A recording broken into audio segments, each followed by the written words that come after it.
குடும்பத்தை நீ காத்தருள்வாய். பாதம் பணிந்து பிரார்த்தனை செய்தோம், உந்தன் அருள் நமக்கு வழிகாட்டும். உன்னை கடலே எங்கள் தந்தையே, புண்ணியம் பல மடங்கு அருளினாய். இரவும் பகலும் உன்னை நினைத்தோம், நிறை அருள் நமக்காய் வாங்கித் தந்தாய்.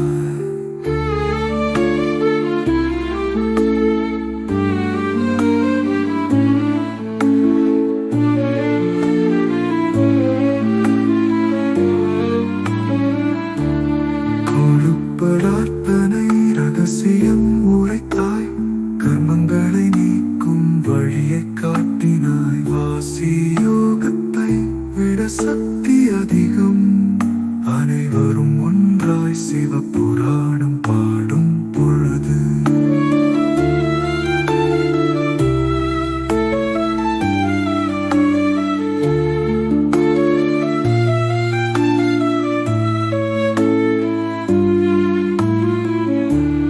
ஒன்றாக இணைந்து உந்தன் பிள்ளைகளாய் ஒரு உயிராக நின்றோம். உன் அருளா அழிவுகள் குறையும், அருள் பெருகும், அனைத்தும் நீயே.